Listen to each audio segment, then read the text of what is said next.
Bulletin में खुश आमदीद। आगाज में आपको बताएं कि पार्लिमानी तारीख का अहम तरीन दिन मुश्तरका इजलास कुछ देर में शुरू होगा। इलेक्ट्रॉनिक वोटिंग सिस्टम के हक या मुखालिफत में फैसले के लिए वोटिंग होगी। वजीर आज़म इमरान खान और दीगर अरकान पार्लियामेंट हाउस में मौजूद हैं। मुश्तरका इजलास से पहले वजीर आज़म की जेर सदारत तहरीक इंसाफ की पार्लिमानी पार्टी का इजलास। वजीर आज़म के चेहरे पर इत्मीनान। सहाफियों ने पूछा कोई सरप्राइज तो नहीं मिलेगा। इमरान खान ने जवाब दिया खिलाड़ी मैदान में हर चीज के लिए तैयार रहता है। मुलाकातों से मुतालिक सवाल पर कहा कौन मुलाकातें करता है। सब इतनी मुलाकातें कर रहे हैं, कोई परेशानी तो नहीं है? अक्सरियत के बावजूद, अक्सरियत के बावजूद इतनी मुलाकातें कर रहे हैं। आप अपने आज सरप्राइज मिलेगा, आप कोई सरप्राइज देंगे हवाले से? सर क्या कहते हैं? देखो जो खिलाड़ी होता है ना, वो जब मैदान में चलता है वो हर चीज के लिए तैयार होता है और वो कहता है जो भी मुखालिफ करेगा मैं उससे बेहतर। वजीर आज़म इमरान खान जब पार्लियामेंट हाउस पहुंचे तो सहाफियों से उनकी गैर रस्मी गुफ्तगू हुई। सहाफी ने सवाल किया कि आप आज के दिन को लेकर परेशान तो नहीं और मुलाकातें हो रही हैं आपकी? तो इस पर वजीर आज़म इमरान खान ने जवाब दिया कि खिलाड़ी जब मैदान में उतरता है तो हर चीज़ के लिए तैयार रहता है और खिलाड़ी ये सोचता है कि जो मुखालिफ करेगा मैं उससे 2 गुना ज़्यादा करूँगा। वजीर आज़म इमरान खान ने ये जवाब दिया सहाफ़ियों को। और दूसरी जानिब वज़ीर दाखिला शेख रशीद कहते हैं कि पार्लिमानी इजलास में तमाम इत्तेहादी शरीक हुए। वज़ीर आज़म इमरान खान ने वाज़े कर दिया कि इलेक्ट्रॉनिक वोटिंग मशीन उनकी ज़ात के लिए नहीं बल्कि कौमी मफाद के लिए है। अच्छी रही पार्लिमानी पार्टी की मीटिंग। प्राइम मिनिस्टर ने कहा कि मैं अपनी ज़ात के लिए नहीं, EVM मशीन और ओवरसीज वोट जो है पाकिस्तान और जमहूरियत के लिए ये चाहता हूँ। मेरा इसमें ज़ाती कोई इंटरेस्ट नहीं है, मैं मुल्क के लिए और जमहूरियत के लिए कर रहा हूँ और अल्लाह से उम्मीद है कि इंशाअल्लाह अल्लाह आज हमें कामयाब। सर तमाम लोग मौजूद थे, तमाम जमातों के लोग।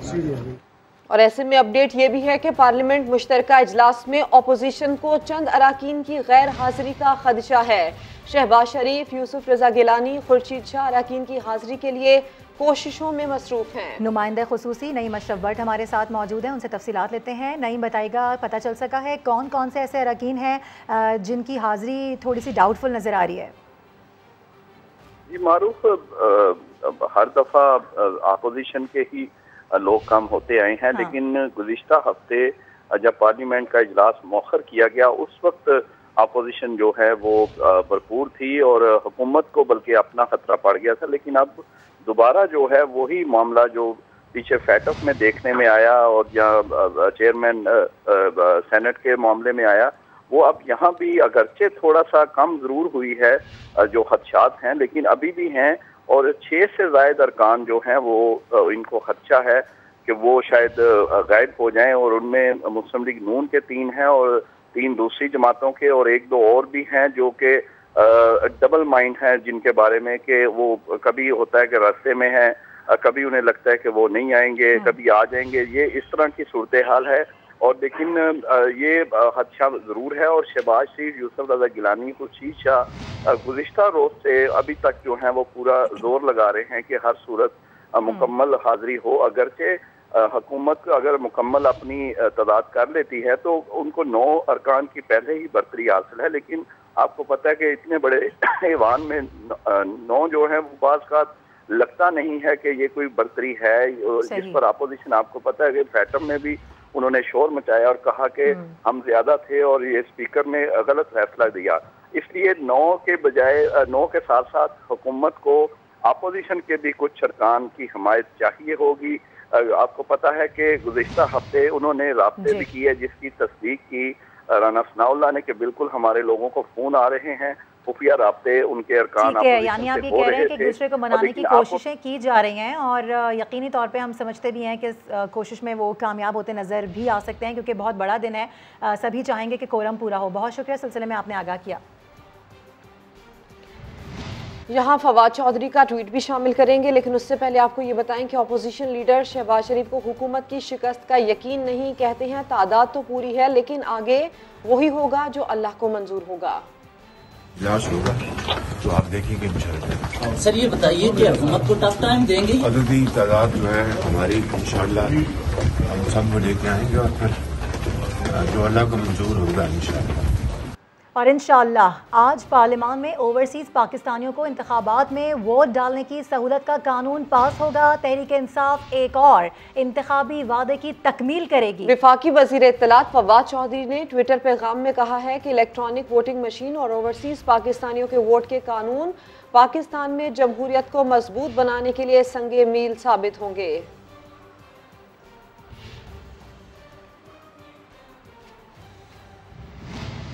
आगे बढ़ें, आपको बताएं कि वज़ीर science and technology Shibli Faraz को पूरा यकीन है कि तमाम इत्तेहादी EVM पर कानून साजी के लिए हुकूमत का साथ देंगे और मुल्क टेक्नोलॉजी के नए दौर में दाखिल होगा। वो समा से गुफ्तगू कर रहे थे। जब कानून बन जाए तो फिर तो उसमें कोई वो रहती नहीं है, कोई गुंजाइश नहीं रहती है कि आप चीज़ों को करेंगे या नहीं करेंगे, वो फिर करना पड़ता है। सब हमारे जितने इत्तेहादी हैं वो हमें सपोर्ट करेंगे, सपोर्ट कर रहे हैं। लेजिस्लेशन पास हो जाएगी और एक मुल्क एक नए दौर में दाखिल होगा जिसमें कि हमारे जो मुतनाज़ा इलेक्शंस हैं उनसे जान छूटेगी। टेक्नोलॉजी का दौर है, टेक्नोलॉजी को रास्ता देना चाहिए। हमने सारे इत्तेहादियों को दी है ब्रीफिंग और वो मुतमईन हैं और उनके जो भी सवालात थे उनके तसल्ली बख्श जवाबात दिए। जहाँ तक कि हमारी मिनिस्ट्री ऑफ साइंस और टेक्नोलॉजी की सरपरस्ती बनने वाली मशीन का ताल्लुक है तो हम ये समझते हैं कि हम साल में 1 मिलियन मशीनें बना सकते हैं और उसके लिए जो ज़रूरत होगी तो वो मेरा ख्याल है कि तकरीबन 6 लाख मशीनों की ज़रूरत पड़ेगी, जो कि बड़ी आसानी से 6 महीने के करीब में उससे भी कम अरसे में बन सकती है। हम चाहेंगे कि इस दौरान में जितने भी जिस तरह लाहौर का होने वो बाई इलेक्शन हो रहा है, इस तरह अगर कोई अगले बाई इलेक्शन हो तो उसमें ये ज़रूरी होगा कि वो पायलट प्रोजेक्ट्स करें ताकि जो भी मसले मसाइल सामने आते हैं तो उसको वो हल कर लिया जाए और उसके मुताबिक जब 2023 में इलेक्शन हो तो पूरी तैयारी मुकम्मल हो। इलेक्ट्रॉनिक वोटिंग मशीन और इंतखाबी इस्लाहात समेत अहम कानून साजी के लिए पार्लियामेंट का मुश्तरका इजलास कुछ देर बाद होगा। हुकूमत को अपोजिशन पर सिर्फ 2 वोट की अक्सरियत हासिल है। उस्मान खान से बात कर लेते हैं। उस्मान खान, क्या लगता है किसका पलड़ा भारी देख रहे हैं आप? देखिए, पार्लियामेंट के मुश्तरका इजलास में नंबर गेम का तो दिलचस्प खेल जो है वो शुरू हो गया और दोनों ऐवानों में हुकूमत को सिर्फ 2 नंबर की अक्सरियत हासिल है। हुकूमत और इत्तेहादियों के पास 221 अरकान मौजूद हैं, जबकि मुतहदा अपोजिशन के नंबर जो है वो 219 बनते हैं। लेकिन आज के इजलास में कौन आएगा और कौन गायब रहेगा, इसके लिए बस थोड़ा ही इंतजार बाकी है, क्योंकि अब से कुछ देर बाद बाकायदा तौर पर पार्लियामेंट का मुश्तरका इजलास शुरू हो जाएगा जिसमें अपोजिशन और हुकूमत दोनों का इम्तहान होगा कि वो अपने कितने अरकान इस इजलास में शरीक कर पाते हैं। लेकिन ताहम ये बताया जा रहा है कि अपोजिशन के बाद अरकान जो कि नासाजी तबाह के बायस और ज़रूरी मसरूफियात के बायस शायद 3 से 4 अरकान ऐसे होंगे जो ना आ पाएँ। ताहम हुकूमत की तरफ से ये पूरी कोशिश है कि उनके अरकान पूरे हों और जो अहम कानून साजी है इस वक्त जो कि बहुत अरसे से ज़ेर इल्तवा पड़ी आ रही थी उनको अब मुश्तरका इजलास में लाया गया और यही कोशिश होगी कि किस तरीके से इन तमाम कानून साजियों को जो है वो मंजूर करवा लिया जाए। ठीक है उस्मान, बहुत शुक्रिया आपका। और सिद्रा, हर जानिब EVM का शोर है तो अपने नाजरीन को दिखा देते हैं। वहाब कामरान से जान लेते हैं कि ये वोटिंग मशीन किस तरह से काम करती है। EVM यानी इलेक्ट्रॉनिक वोटिंग मशीन, आजकल इसके खूब चर्चे हैं, लेकिन क्या आप जानते हैं ये कैसे काम करती है? इसके 2 हिस्से हैं, कंट्रोल यूनिट और वोटिंग यूनिट। कंट्रोल यूनिट की तरफ प्रिजाइडिंग अफसर बैठेगा जो वोटर के अंगूठे का निशान चेक करेगा और बैलेट बटन ऑन करने के बाद शहरी को वोटिंग यूनिट की तरफ भेज देगा। इस यूनिट पर शहरी के सामने पार्टियां आएंगी, वोटर उनमें से एक का इंतखाब करने के बाद सबमिट कर देगा। EVM इलेक्ट्रॉनिकली वोट रजिस्टर करने के बाद इसकी पर्ची भी जारी करेगा ताकि अगर कोई मसला हो तो दोबारा काउंट किया जा सके। EVM मशीन में एक वोटर एक बार ही वोट डाल सकता है, जिसके बाद मशीन बंद हो जाएगी। दूसरे वोटर के लिए प्रिजाइडिंग अफसर वेरिफिकेशन के बाद दोबारा मशीन ऑन करेगा। इस सिस्टम की बैटरी 24 घंटे बैकअप देती है। शाम 5 बजे के बाद एक बटन दबाते ही मशीन तमाम वोट रीड करके रिजल्ट जारी कर देगी कि फलां पार्टियों ने इतने वोट लिए हैं। इंटरनेट ना भी हो तब भी वोट कास्ट किया जा सकेगा। पीपल्स पार्टी के सेनेटर रजा रबानी कहते हैं, अपोजिशन मशीन से नहीं डर रही, हम तो खुद इंतखाबी इस्लाहात का हिस्सा बनना चाहते हैं। स्पीकर से मुलाकात भी की, राबता भी हुआ, तजावीज़ भी दी, लेकिन उन पर अमल दरामद नहीं किया जा रहा। मशीन से अपोजिशन नहीं डर रही। अपोजिशन ने हर कोशिश की, लीडर ऑफ द ऑपोजिशन ने स्पीकर को खत भी लिखा और कोशिश की कि इस प्रोसेस के अंदर हम हिस्सा बने। राब्ता बिल्कुल हुआ है, खतों के तबादले भी हुए हैं, लेकिन उनके ऊपर अमल दरामद जो है वो नहीं। नहायत ही अफसोसनाक बात है कि जॉइंट सेशन को इस तरह आधे चंद घंटों के नोटिस पे बुलाया गया। इससे ये पूरे का पूरा इलेक्टरल प्रोसेस जो है आइंदा का वो मुतनाज़ होगा, क्योंकि कोई भी स्टेक होल्डर जो है वो इसके साथ मुतमईन नहीं है मां सिवाय हुकूमत के। और स्पीकर असद कैसर का कहना है कि कोशिश करता हूं कि सबको एतमाद में लूं। यूसुफ रजा गिलानी, अता तारड़ और खुर्शीद शाह से बात हुई है। जो इजलास होगा रूल्स के मुताबिक होगा। वो समा से गुफ्तगू कर रहे थे। अपोजिशन कह रही है कि हमारे से कोई राब्ता नहीं किया स्पीकर साहब ने। मेरे राबिता हुआ है और गिलानी साहब के साथ, तारड़ साहब के साथ और खुर्शीद शाह और साली साहब के साथ मेरी बात हुई। मैं कोशिश करता हूँ कि जो चीजें हैं उनको एतमाद मिले। तहफ़्फ़ुज़ात दूर करेंगे अपोजिशन के आज के इजलास के बाद मुस्तक़बिल के लिए? ये तो सेशन है नहीं, ये तो मतलब जो इजलास होगा रूल्स के मुताबिक होगा, कानून के मुताबिक होगा।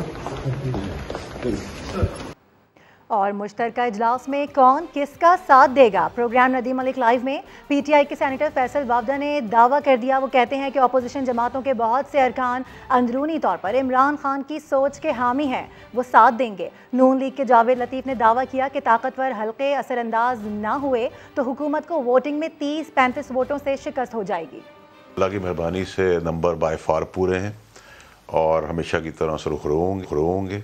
ज़मीनी हक़ाइक़ ये हैं कि 30 से 35 पंजाब से 30 से 35 हुकूमती जो लोग हैं, अरकान असम्बली जो हैं, वो सेनेट के हों या नेशनल असम्बली के, जिन्होंने राब्ते किए हुए हैं कि आइंदा उनको अकोमोडेट किया जाएगा टिकटों के मौके पर। और जो उन्होंने जो बात की है, अब अगर उनको बहुत ज़्यादा मजबूर ना किसी ताकतवर हल्के से किया जाए, अगर वो असरअंदाज ना हो तो कम अज़ कम 30-35 वोटों से ये शिकस्त खाएंगे। मोटा साहब ने लिख के कुछ दस्तखत करे हैं, वो आपकी शिकस्त का मेरे ख्याल है कुछ नहीं। नदीम मलिक साहब, मैं आपको एक अमानतन ये पर्ची दे रहा हूँ, ये आपने अभी नहीं खोलनी, कल खोलनी। ठीक है। अब आपको ये बताएं कि पाकिस्तान में इलेक्ट्रॉनिक वोटिंग मशीन लाने के लिए काम का आगाज 2009 में हो गया था। 2011 के बल्दियाती इंतखाबात में इलेक्ट्रॉनिक वोटिंग के पायलट प्रोजेक्ट का तजुर्बा भी हुआ। जुलाई 2021 में वजारत साइंस एंड टेक्नोलॉजी ने पाकिस्तान में पहली इलेक्ट्रॉनिक वोटिंग मशीन तैयार भी कर ली थी। जहीर अली खान रिपोर्ट करेंगे। जिस इलेक्ट्रॉनिक वोटिंग मशीन से मुताल्लिक आज पार्लियामेंट के मुश्तरका इजलास में कानून साजी होने जा रही है, इसका तस्वुर आज से 13 साल पहले पाकिस्तान में आया। इलेक्शन कमीशन ने नवंबर 2009 में पहली बार पाकिस्तान में ईवी यानी इलेक्ट्रॉनिक वोटिंग कमेटी बनाई। मकसद इंतखाबी धांधली रोकना था। इलेक्शन कमीशन को ईवीएम पर मुख्तलिफ आइडियाज और मशीनों के डिजाइन पर डेमो दिए गए। 2011 के बल्दियाती इंतखाबात में पहली बार पाकिस्तान में इलेक्ट्रॉनिक वोटिंग मशीन सामने आई। इलेक्शन कमीशन ने पायलट मंसूबे के नताइज को तसल्ली बख्श करार दिया और तमाम शराकतदारों से मशावरत के बाद ईवीएम पर काम तेज करने की सिफारिश कर दी। मुख्तलिफ इदारों के साथ मिलकर मशीन के डिजाइन पर काम शुरू हुआ और 2014 में नेशनल इंस्टीट्यूट ऑफ इलेक्ट्रॉनिक्स ने मशीन तैयार कर ली। बार कौंसल्स के इंतखाबात में भी तजर्बा किया गया। आज ईवीएम की मुखालफत करने वाली नून लीग ने खुद 2017 में इलेक्ट्रॉनिक वोटिंग के लिए कानून साजी की कोशिश की थी, मगर बात आगे न बढ़ सकी। फिर तहरीक इंसाफ को इक़्तिदार मिला और 2020 में उस वक्त के वजीर साइंस और टेक्नोलॉजी फवाद चौधरी ने ईवीएम पर वजीर आजम और काबीना को ब्रीफिंग दी। हुकूमत ने काम जारी रखा और रवां साल जुलाई में वजारत साइंस के ज़ैली इदारे नेशनल इलेक्ट्रॉनिक्स कम्प्लेक्स ने अपनी मशीन तैयार कर ली। तहरीक इंसाफ आज इसी मशीन के आइंदा इंतखाबात में इस्तेमाल के लिए कानून साजी कराने जा रही है।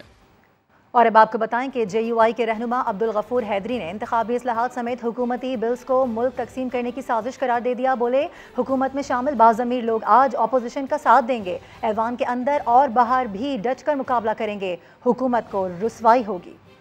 बाज़मीर लोग हुकूमत की सफ़ों से निकल कर इंशाअल्लाह वो हमें वोट करेंगे, क्योंकि हम समझते हैं कि ये जो कानूनसाजी हो रही है ये मुल्क को तकसीम करने, कौम को तकसीम करने की बहुत बड़ी साजिश है। हुकूमत का हम हर सतह पे मुकाबला करेंगे, पार्लियामेंट में भी करेंगे, बाहर भी करेंगे, और हुकूमत को इंशाअल्लाह रुसवाई का मुंह देखना पड़ेगा।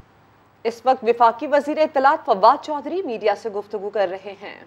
साहब ने अपने अलाइज का, इत्तेहादियों का शुक्रिया अदा किया है। उसके बाद उन MNAs और सेनेटर्स का शुक्रिया अदा किया जो इंतहाई बीमारी और मजबूरी के बावजूद वो वहाँ पे तशरीफ लाए। आज का जो इजलास है उसमें अपोजिशन 3 सालों की शिकस्तों के बाद शिकस्त और रेख्त का शिकार है। अपोजिशन अब बिखर रही है और जिस तरह मैंने पहले कहा, कमज़ोर पहलवानों के ऊपर मुश्तमिल। लिहाजा आज देखेंगे आप, आज के कवानीन की मंजूरी के बाद अपोजिशन के अंदर जो बिखरने का अमल है वो तेज़ हो जाएगा। पार्लिमानी पार्टी ने वज़ीर आज़म के ऊपर मुकम्मल एतमाद का इजहार किया है और इस एतमाद का इजहार अब से कुछ देर के बाद पार्लियामेंट के मुश्तरका इजलास में भी होगा। वफाकी वज़ीर इत्तलात फवाद चौधरी मीडिया से गुफ्तगू कर रहे थे। उन्होंने ये कहा है कि अपोजिशन कमज़ोर पहलवानों पर मुश्तमिल है और आज के इस अहम फैसले के बाद अपोजिशन बिखर जाएगी। फवाद चौधरी की जानिब से मीडिया से गुफ्तगू करते हुए ये कहा गया। और तहरीक-ए-इंसाफ के सेनेटर फैसल जावेद कहते हैं कि मसला नंबर्स का नहीं बल्कि अखलाकियात का है। बदकिस्मती से हुकूमत ने जब जब अवामी मफाद के लिए कानून साजी की कोशिश की, अपोजिशन ने साथ नहीं दिया। फैसल जावेद ने यकीन जाहिर किया कि इंतखाबी इस्लाहात से मुतालिक बिल जरूर पास होगा। बात नंबर्स की नहीं है, बात है अखलाकियात की। और आप देखेंगे कि आज जो है ये कानून साजी इंशाअल्लाह मंजूर हो जाएगी। और इससे 2 अहम चीजें होंगी। एक तो 1970 के बाद जितने इलेक्शन हुए, कोई ऐसा इलेक्शन नहीं हुआ जिसपे धांधली का शोर ना मचा हो। धांधली का तो एक तो फ्री एंड फेयर इलेक्शन की तरफ जाएगा काम। ये इलेक्ट्रॉनिक वोटिंग मशीन, अपोजिशन ने तो अभी तक नहीं बताया कि कौन सा बटन खराब है। और दूसरा, जो ओवरसीज पाकिस्तानीज हैं उनको वहां बैठे हुए वोटिंग का हक मिलेगा, ई वोटिंग का। ये 2 बड़ी चीजें, बुनियादी चीजें होने जा रही हैं और इंशाल्लाह आप देखेंगे आराम से ये बिल पास हो जाएंगे। कॉन्फिडेंट है? और यस। PTI रहनुमा आमिर डोगर ने हुकूमत की जीत को यकीनी करार दे दिया। कहा, हुकूमत के तमाम अरकान मौजूद हैं, नंबर्स भी पूरे हैं, अवाम के मफाद में जितने अहम बिल्स हैं सब पास होंगे। हमारे तकरीबन 100% मुकम्मल है, मोर देन नंबर पूरे हैं। आज गवर्नमेंट अपना पूरे का पूरा एजेंडा इंशाल्लाह पास करवाएगी। जितने अहम नौयत के बिल हैं जो इन दी लार्जर इंटरेस्ट ऑफ पाकिस्तान की आवाम में हैं, वो सारे जो हुकूमत के बिल हैं वो भी पास होंगे इंशाल्लाह। और कुछ हमने प्राइवेट मेंबर्स के बिल हैं वो भी एजेंडे में शामिल किए हैं, तो वो भी पास होंगे। और फोन कॉल्स का इल्ज़ाम अपोजिशन की घबराहट की निशानी है। शाह महमूद कुरैशी ने समा के नुमाइंदे अब्बास शबीर से गुफ्तगू में कहा कि कानून साजी तरीक़ाकार को मद्देनजर रखते हुए की जा रही है। तहरीक इंसाफ में कोई ग्रुपिंग नहीं, सब एक हैं। अपोजिशन ये कहती है कि ये सब गैर कानूनी है, गैर आईनी इक़दाम कर रही है हुकूमत। बिल्कुल नहीं, ये उनकी गलतफहमी है। सारा जो कानून साजी का एक तरीक़ाकार है उसको मद्देनजर रखते हुए एक को फॉलो किया गया। जितने बिल हैं नेशनल असेंबली में, स्टैंडिंग कमेटीज के सामने, सेनेट में गए, कुछ वहां लैप्स हो गए, कुछ में तरामीम तजवीज़ हुई।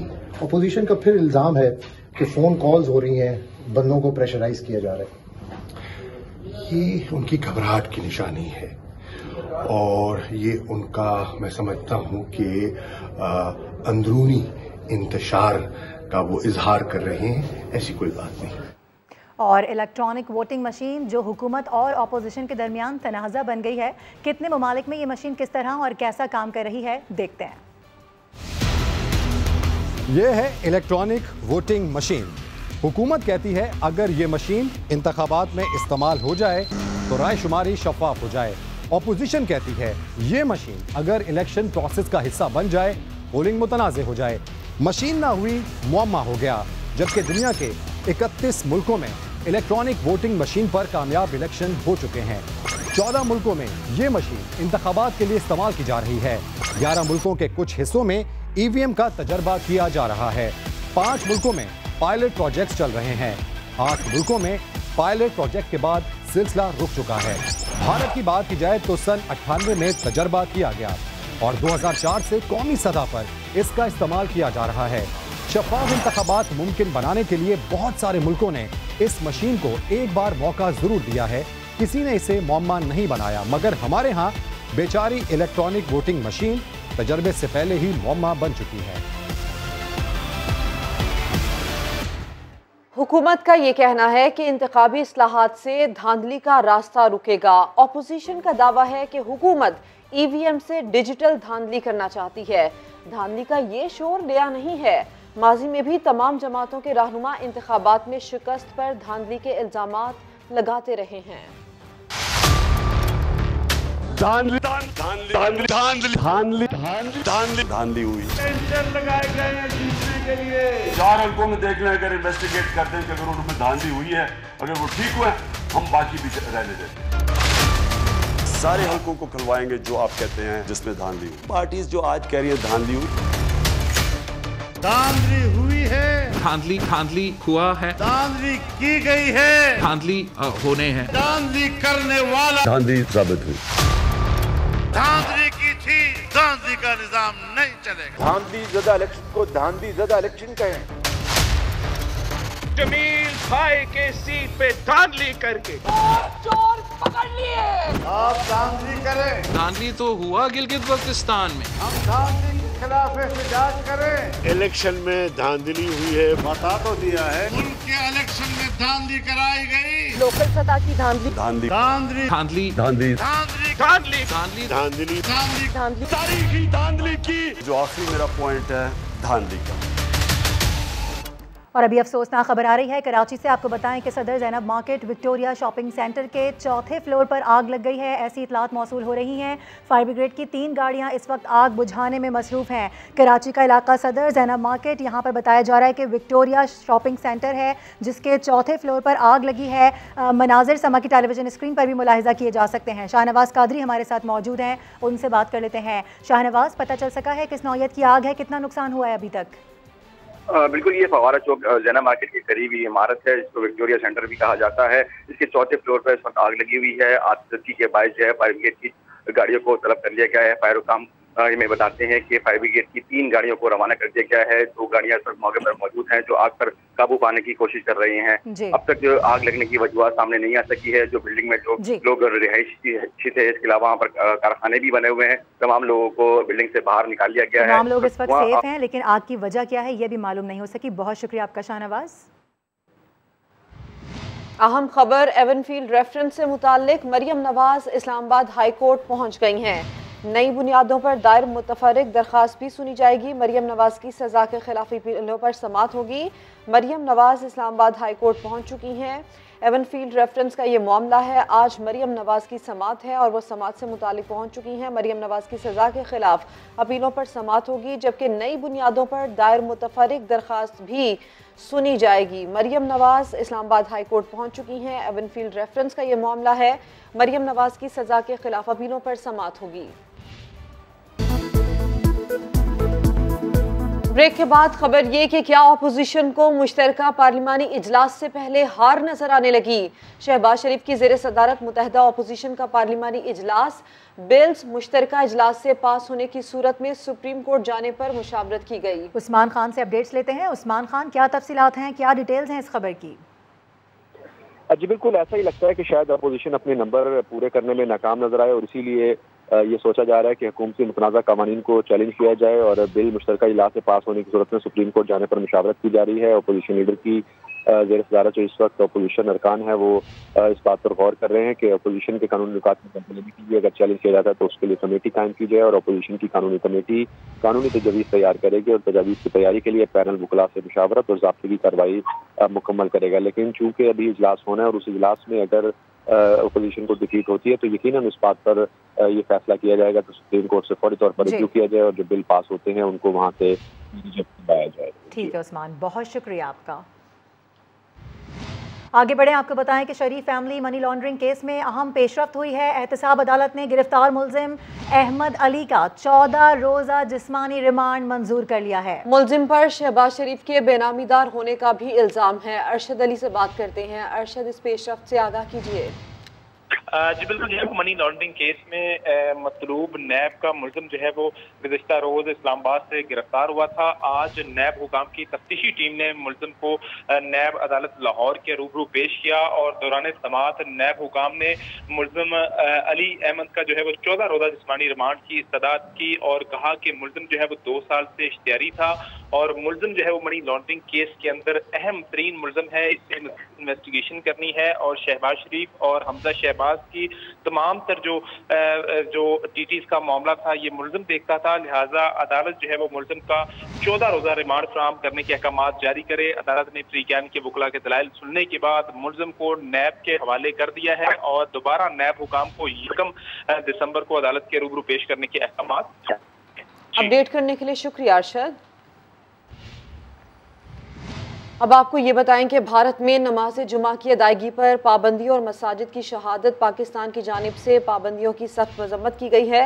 आलमी बरादरी से अक़लियतों के खिलाफ पुरतशद्दुद हमलों को रुकवाने का भी मुतालबा किया गया। तर्जुमान दफ्तर ख़ारजा के मुताबिक आपको ये बताएं कि पाकिस्तान की बीजेपी की हरियाणा हुकूमत की नमाज जुम्मा पर आयद पाबंदियों की शदीद मजम्मत की गई है। भारत में नमाज जुम्मा की अदायगी पर पाबंदियों और मसाजिद की शहादत के हवाले से ये अपडेट्स आ रही हैं। पाकिस्तान की जानिब से आवाज़ उठाई गई है, गहरे दुख और तशवीश का इजहार किया गया है। आगे बढ़ें, आपको बताएं कि बाबा गुरु नानक के 552वें जन्मदिन की तकरीबात वाघा बॉर्डर से भारतीय सिख यात्रियों की पाकिस्तान आमद जारी है। करतारपुर राहदारी पाकिस्तान की रवादारी और मजहबी आज़ादी की मुकम्मल अक्कास है। भारत ने हमेशा अक़लियतों बिलखुसूस मुसलमानों को मजहबी रसूमात की अदायगी से रोका है। आगे बढ़ते हैं, लापता अफराद की अदम बाजियाबी से मुताल्लिक केस की समाअत सिंध हाई कोर्ट में हुई। कमरा अदालत में लापता शहरी मुश्ताक की अहलिया ज़ारो कतार रोने लगी। कहा, शौहर 7 साल से लापता है, कौन ले गया अब तक कोई सुराग नहीं लगाया जा सका। इरफान उल हक हमारे साथ हैं, उनसे बात करेंगे। इरफान, क्या तफसीलात हैं? देखिए, ये मुश्ताक उर्फ आदिल हैं लापता शहरी जो 7 साल से लापता है। उनकी अहलिया आज भी अदालत में मौजूद थी और जब वो अदालत में अपना बयान दे रही थी तो वो काफ़ी रो रही लगी और उनको अदालत ने भी समझाया कि ये आप यहाँ पर शोर शराबा ना करें, आओ बका ना करें, आप अपनी बात बताएं। ताहम उसका ये कहना था कि बहुत दहशतगर्दों को भी माफ़ी दी जा रही है, मगर मुझे ये भी नहीं बताया जा रहा कि मेरा शौहर कहाँ है। 7 साल से हम इस बुरे हालात में मौजूद हैं और उसका ये भी कहना था कि जो बच्चों की तालीम है वो छूट गई है। हमारा वाहिद कफील मेरा शौहर था, अब घर चलाना मुश्किल हो रहा है। जिस पर अदालत ने तफ्तीशी अफसर से पूछा कि क्या प्रोग्रेस है तो उन्होंने बताया कि कुछ इदारों का जवाब आ गया है। कुछ इदारों का जवाब आ गया है, आप हमें अपडेट कर रहे हैं। इरफान, उनकी अहलिया की जानिब से वज़ीर आज़म से अपील भी की गई है, वो क्या कह रही हैं सुन लेते हैं। क्या कसूर है जो हमारे साथ इस तरह की नाइंसाफी चल रही है। अदालत में इंसाफ के लिए आता है लेकिन यहाँ इंसाफ नहीं, ठोकरें मिल रही है। ये कैसी रियासत मदीना है, मुझे ये समझ में नहीं आता। 7 साल से मेरे शौहर लापता। मैं अपील करती वज़ीर आज़म इमरान खान से फिर से हाथ जोड़ के पहली बार फिर से कि मेरे शौहर को बाजियाब करवाया जाए। फिर से मेरी अपील है इमरान खान से, आर्मी चीफ से, चीफ जस्टिस ऑफ पाकिस्तान से, अगर वाकई मैं इस कौम की बेटी हूँ और ये हमारे बच्चे एक बार फिर से जॉइंट सेशन की बात करते हैं। बिलावल भुट्टो का कहना है कि आज पार्लियामेंट में हर अवाम दुश्मन कानून साजी की भरपूर मुखालिफत की जाएगी। शहबाज शरीफ की जेर सदारत अपोजिशन की पार्लिमानी पार्टी इजलास से खिताब में कहा, अगर अपोजिशन मुत्तहिद हो गई तो कामयाब भी हो सकती है। हम आज अपना मौके पाकिस्तान का जो अक्सरियत है, पाकिस्तान के अवाम का अक्सरियत है, उनका मौके पार्लियामान में अपोजिशन के जरिए इंशाअल्लाह ताला उठाया जाएगा और हम भरपूर मुखालिफत करेंगे हर वो अवाम दुश्मन लेजिस्लेशन जो आज हुकूमत करने की कोशिश कर रहे हैं, चाहे वो यकतरफा इलेक्शन रिफॉर्म्स का लेजिस्लेशन हो, चाहे वो इंटरनेशनल क्रिमिनल कोर्ट मोशन यादिव के मुताबिक लेजिस्लेशन हो। हम इस तरीके से काम करते रहेंगे तो इंशाअल्लाह ताला ये बिखरी हुई दीवार को हम गिरा देंगे और एक ऐसा अवामी हुकूमत के लिए, अवाम की नुमाइंदगी करते हुए हुकूमत के लिए रास्ता खोल सकते हैं। अगर ऑपोजिशन उनसे हो जाते हैं तो वो उनकी आवाज़ बन सकते हैं, वो कामयाब भी हो सकते हैं। Welcome back. आपको बताएं कि वफाकी वजीर फैसल वाबदा ने नताइज से पहले नताइज सुना दिए हैं। सहाफ़ियों के सवाल पर बोले, हम सारे बिल पास करा गए हैं। उन्होंने ये भी कहा कि दिमागी तौर पर नून लीग समेत अपोजिशन इमरान खान के साथ है। गिलानी साहब भी हमें ही वोट देंगे। कुछ घंटे रह गए हैं, आप देखेंगे कितना बड़ा सेटबैक होता है। आप कैसे सवाल सुबह करिए, क्या लग रहा है? हो गया है सेशन क्लियर बाय फार। हम अपने करा गए हैं सारे बिल पास, और क्वांटिटी और नंबर्स को भी आप लोग देखिएगा और दूसरों के भी नंबर, वो दिमागी और दिली तौर पे नून लीग और अपोजिशन भी इमरान खान के साथ हैं। आप ये भी देखेंगे इंशाल्लाह। उस सेटबैक के लिए कुछ घंटे रहेंगे और घंटे के बाद देखेंगे कितना मेजर सेटबैक होने वाला है और आगे कितने बड़े बड़े सेटबैक्स हैं और उसके बाद कितने बड़े बड़े सेटबैक्स हैं। गिलानी साहब ही हमें ही वोट करेंगे, आपसे कहना ना चाहते हुए भी हुकूमत के साथ हैं। काफली के रहनुमा तारिक बशीर चीमा ने बड़ा इंकशाफ कर दिया। समा के नुमाइंदे खुसूसी अब्बास शब्बीर से क्या गुफ्तगू हुई है, आपको दिखाते हैं।